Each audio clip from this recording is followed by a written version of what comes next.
Okay, hi everyone. Great to see you here this morning.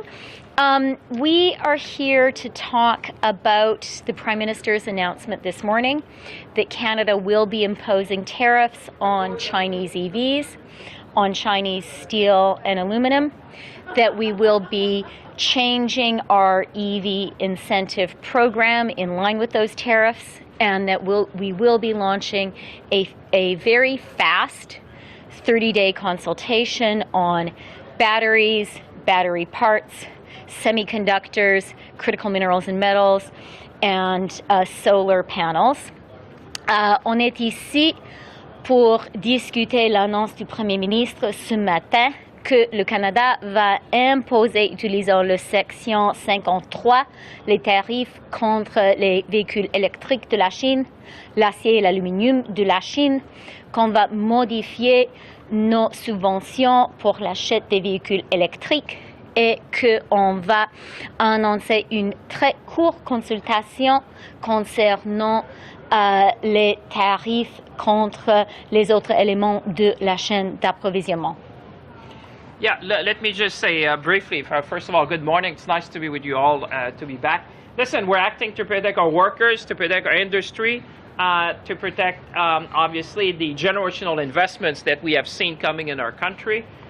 In order to thrive, we need to have, as Minister Freeland said, protection, but also we need to have a striving steel and aluminum industry in Canada. So today I think it's really good news. It's good news for workers, good news for industry, and I think good news for Canadians because that's what they expect from us. So en français, écoutez, ce matin on est ici parce qu'on veut protéger nos travailleurs, on veut protéger l'industrie, on veut protéger les investissements générationnels qu'on a vus. On sait qu'aujourd'hui le Canada fait l'envie du monde dans la production de véhicules électriques. On a bâti une chaîne d'approvisionnement des plus complètes. Vous rappelez même que Bloomberg a dit que le Canada était en tête de liste dans les prochains 30 ans pour bâtir les véhicules électriques. Évidemment, pour ça, il faut avoir une industrie forte dans la fabrication des véhicules électriques, mais aussi une industrie forte dans l'aluminium et de l'acier. C'est exactement ce qu'on fait. C'est une excellente nouvelle aujourd'hui pour les travailleurs et travailleuses à travers le pays, une excellente nouvelle pour l'industrie et tous ceux qui sont dans la chaîne d'approvisionnement. Et je pense que c'est une excellente nouvelle aussi pour les consommateurs et les consommatrices canadiens. Thanks. Really good to see everyone today. I just want to say thank you to all of those that we talked to over the last short little while to arrive at the government's decision. So to those that are part of auto parts, certainly the automobile industry, many of the workers, and of course those in the steel and aluminum industries, I want to thank everyone who's given us very, very excellent input to help us arrive at where we are today and the decision to impose the tariffs as we've taken the decision to do. Ministers, Kate McKenna from CBC. If you could answer this question in both English and French, that would be great. Have you communicated with China about these tariffs, and how are you preparing for potential retaliatory measures? So let me just start by saying our government's starting point is to act resolutely to defend the national interest, to defend Canadian workers, and to defend the Canadian economy. That's our starting point. And as Mary said, we spent the summer speaking in great detail with the leading stakeholders. So I met with car parts sector, car manufacturers, steel industry, aluminum industry, critical minerals and metals, and labor. And the message we heard was very, very clear. Now, of course, Canada needs to be ready for all manner of reactions, and we are. But our starting point is we have to do and we will do what the national interest, what Canadian workers require. Alors, pour nous, la chose principale, la chose la plus importante, c'est l'intérêt national, c'est l'intérêt des travailleurs et travailleuses canadiennes, c'est l'intérêt national économique.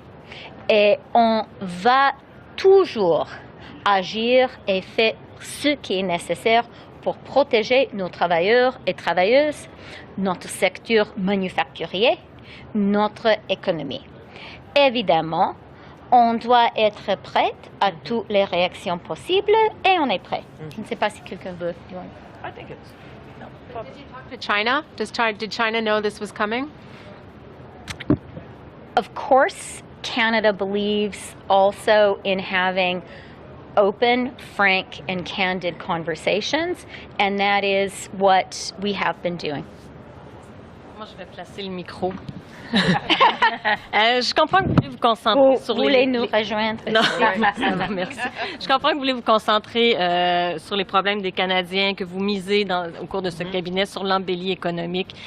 Est-ce que vous n'avez pas l'impression que vous fermez actuellement les yeux sur l'humeur des Canadiens, qui semble plus vous écouter? Est-ce que, en faisant ça, vous faites pas un certain aveuglement par rapport à ce qui se passe au Canada actuellement, puis l'humeur des électeurs?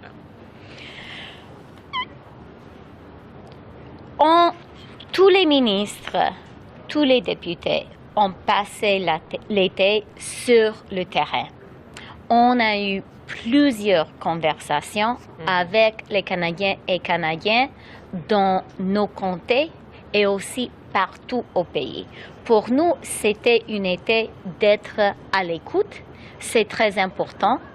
Et aujourd'hui, et hier et demain, on est ensemble pour partager ce qu'on a entendu et aussi pour discuter comment on doit travailler pour répondre aux besoins des Canadiens et Canadiennes, pour livrer la marchandise pour les Canadiens et Canadiennes. François-Philippe, est-ce que tu veux Écoutez, moi, je pense que ça répond à l'humeur des Canadiens et Canadiennes. Ce que les gens nous ont dit, ce que la ministre Freeland disait, les gens veulent voir de l'action. Ils veulent voir un gouvernement qui est à l'écoute, mais qui aussi prend des mesures pour protéger les emplois, pour protéger l'industrie, pour finalement s'assurer que l'économie fonctionne pour l'ensemble des Canadiens et Canadiennes. Ça, c'est certainement ce qu'on a entendu. Ce que les gens nous parlaient, c'est des questions d'abordabilité. Donc, moi, chaque jour, avec mes collègues, on se lève et on dit, comment on peut faire pour rendre la vie plus abordable pour les Canadiens, au niveau de l'épicerie, au niveau, évidemment, du logement. Maintenant, on prend des mesures aussi qui vont protéger des bons emplois à travers le pays. Vous savez, l'industrie de l'acier, l'industrie de l'aluminium, l'industrie des véhicules électriques, c'est le futur. Alors, moi, je pense que si vous me demandez, les Canadiens et Canadiennes nous ont dit, écoutez-nous, comprenez-nous, c'est ce qu'on fait, mais agissez. Alors, moi, je pense qu'aujourd'hui, la réponse concrète, c'est des actes. Moi, je pense que les Canadiens veulent voir, c'est des actions, un gouvernement qui est déterminé, un gouvernement qui est optimiste. Puis je pense que la ministre Freeland, ce que le premier ministre a annoncé, ça va justement répondre à cette demande-là des Canadiens de voir des actions concrètes pour protéger leurs intérêts. Je comprends, mais pourquoi on ne voit pas l'aiguille des sondages bouger? Si vous dites on est à l'écoute des Canadiens puis on les a entendus, pourquoi l'aiguille ne bouge pas? Ça fait 1 an là, quand même que vous traînez dans les sondages. Nous sommes vraiment focusés sur les Canadiens et Canadiennes. Nous sommes focusés sur les conversations qu'on a eues pendant tout l'été. Et maintenant, et avec l'annonce d'aujourd'hui, et ce n'est pas la seule, on a fait aussi une annonce concernant le logement. On a fait aussi une annonce concernant les travailleurs temporaires. On est maintenant focusé sur notre travail. Et c'est répondre aux besoins des Canadiens et Canadiennes de rendre la vie plus abordable, de construire plus de logements plus vite et de faire croître l'économie canadienne. Morning, Ministers. JP Tasker from CBC News. On the EV announcement, you probably know some climate activists are opposed to these sort of tariffs because they just want to get people into cheap EVs. They don't really care where they come from, and that cheap BYD vehicles might be a good thing for our climate goals and emissions in this country. What's your message to those who say these tariffs will actually have a detrimental effect on the adoption of EVs in this country? So I'll start. My colleagues may want to continue. My reply is very clear and very categorical. We have a very thought-through rationale for imposing these tariffs, something that we have been discussing a lot among colleagues and most importantly with Canadians over the summer. The reality is China has an intentional state-directed policy of overcapacity and oversupply designed designed to cripple our own industries. Talk to the steel sector, talk to the aluminum sector to understand how effective that has already been. And we simply will not allow that to happen to our EV sector, which is showing such promise and in which we have invested so effectively. Now, it's also really important to remember what is this Chinese policy of oversupply and overcapacity built on? You know what it's built on?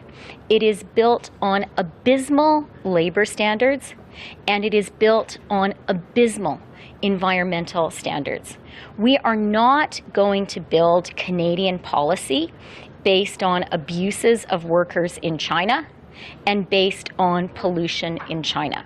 So that is really our reply. As you know, the Democrats in the U.S. have switched up their leader over the summer, and they're seeing some success in the polls. They're now competitive with Donald Trump, whereas before it seemed hopeless.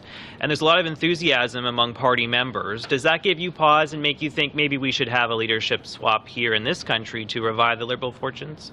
Absolutely not. Why not? All of us here have tremendous confidence in the Prime Minister. We have confidence in him as the leader of our government, as the Prime Minister of Canada, and we have confidence in him as our party's leader, as the guy who is going to lead us into the next election. Bonjour, Mylène Crête de La Presse. Pourquoi attendez-vous avant d'imposer des tarifs sur d'autres secteurs critiques, là, les cellules solaires, entre autres, semi-conducteurs, etc.? Les États-Unis, eux, y étaient allés là, d'un coup sec. Parce que pour nous, c'est très important de baser nos actions sur les conversations avec les Canadiens et Canadiennes.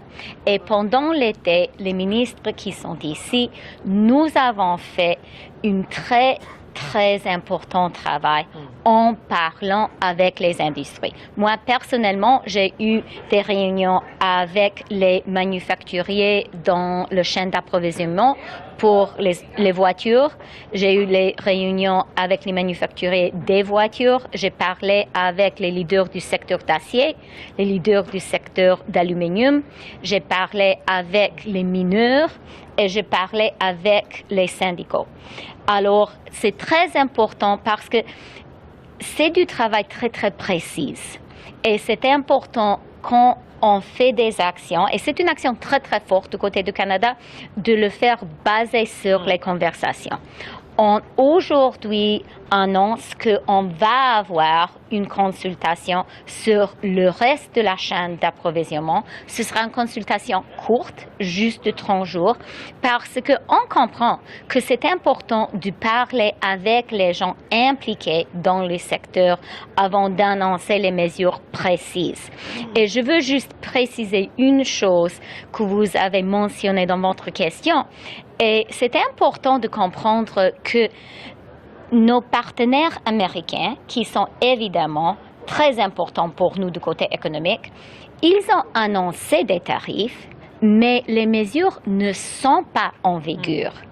Alors, le Canada, nous faisons notre travail et c'est important pour nous de travailler en étroite collaboration avec nos partenaires dans le G7, nos partenaires, nos voisins américains. Et grâce à l'annonce que le Premier ministre a fait ce matin, le Canada sera capable d'agir en même temps que nos plus importants partenaires économiques vont agir. Merci. Monsieur Champagne, vous avez fait savoir la semaine dernière que vous n'alliez pas vous présenter dans la course à la direction du Parti libéral du Québec. Est-ce que votre collègue Pablo Rodriguez devrait se décider plus tôt que tard? Ben écoutez, je vais parler pour moi-même parce que vous savez que c'est gage de sagesse en politique de parler pour soi-même plutôt que pour les autres. Mais ce que je peux vous dire, c'est que oui, à ce moment-là, j'ai été très clair que je fermais cette porte-là du Parti libéral du Québec. Mais ce qui nous amène aussi au travail qu'on fait aujourd'hui. Le travail qu'on fait aujourd'hui, juste pour être clair, c'est cette réunion-là du cabinet, pour moi, ça vient un moment critique au niveau même historique, parce que ce qu'on est en train de faire, vous savez, les mesures qu'on a annoncées aujourd'hui vont avoir un impact sur le très long terme.